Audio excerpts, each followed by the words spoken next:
je trouve qu'il est important de valoriser la lecture à haute voix, c'est quelque chose qui est un peu oublié. Et puis, moi, en fait, sur les petits, les CM2, après, pour le collège, c'est important d'être à l'aise à l'oral.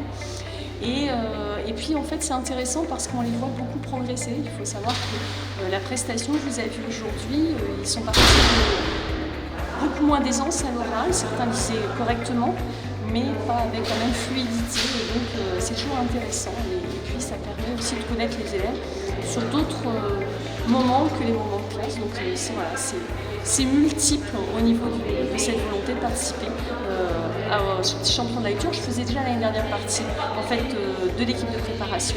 Et donc, c'est avec plaisir quand on m'a demandé de recommencer, de le faire. On les prépare depuis le mois d'octobre, mais aussi au mois de juin. Vous voyez, c'est un long travail sur une année complète. C'est toi qui as gagné le premier prix, n'est-ce pas? Oui, c'est moi. Comment tu te sens? Très heureuse. Tu pensais que tu allais réussir ou pas? Je sais pas, oui, j'avais beaucoup de chance. Ça fait longtemps que tu voulais participer à ce projet? Ouais. Ça fait combien de temps que tu aimais lire? Très longtemps, depuis le CP. Tu as passé beaucoup de temps à t'entraîner? Ouais. Quand tu es passé, c'était vivant. Tu es fière de ta prestation? Oui. Tu penses que tes parents sont fiers? Ouais. Bravo. Moi, je pense, d'ailleurs, que pour le concours, pour l'organisation de cette compétition, ça a été une très bonne initiative. Ça permet aux enfants de finir l'année en beauté, mais ça nous permet également d'avoir du goût à la lecture, de s'intéresser à la lecture. Et tout ça, c'est quelque chose d'extraordinaire et d'extrêmement important. Je suis pas arrivée là dans le début, mais quand je suis arrivée, j'avais pas trop confiance. Et le livre que tu as présenté te tient à cœur particulièrement ou pas? Oui, parce qu'on l'a offert à mon anniversaire avant que tu vois, donc c'est pour ça que je l'ai choisi. Montre-nous ton prix. Montre à la caméra ton prix. Bravo. Merci. Je peux vous dire que j'ai aimé toutes les prestations. J'ai été vraiment surprise par la qualité de lecture, la posture, la fluidité. Vraiment, ce sont de véritables champions de la lecture.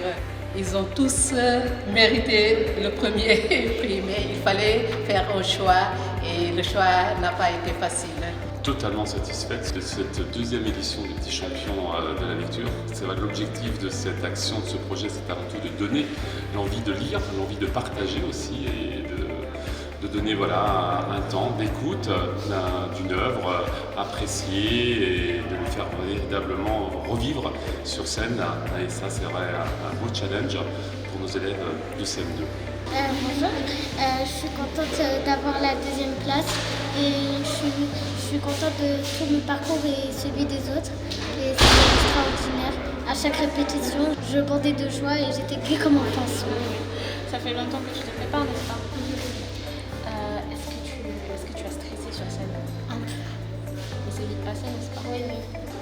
Bien, en fait, on voit comment ils gèrent le stress, parce que ils sont toujours mieux le jour de la prestation que ce qu'ils préparent. Par exemple, la prestation, ils se sont entraînés hier, ils sont tous passés en condition du concours aujourd'hui et ils étaient beaucoup plus hésitants, le stress l'emportait, ils tremblaient avec leur livre.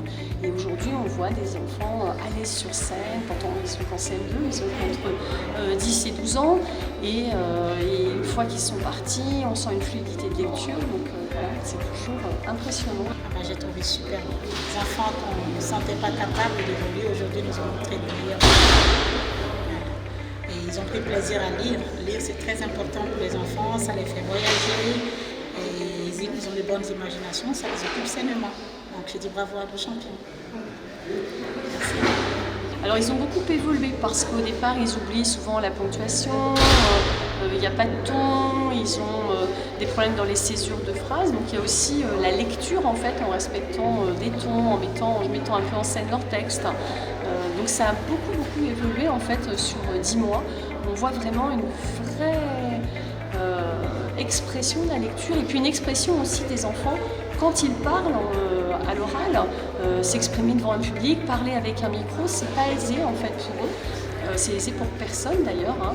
Et c'est vrai que là, on a l'impression, vous voyez, que c'est comme une petite fleur qui est en train d'éclore. Et là, effectivement, aujourd'hui, la fleur vient d'arriver à maturation. Alors, ils connaissaient bien leur texte. Vous imaginez 10 mois où ils répètent le même texte. Ils choisissent le même texte dès le départ. Et ils vont l'emmener et le travailler en fait sur plusieurs semaines. Donc toutes les 2 semaines, on se revoyait tous les vendredis après-midi. Donc de 15h à 16h30, 2 fois par mois pour préparer en fait cette lecture. Et entre-temps, à la maison, je sais que les familles ont dû eux aussi connaître par cœur le texte. D'ailleurs, si vous les regardiez dans la salle, on les voyait qui récitaient en fait la prestation au même moment.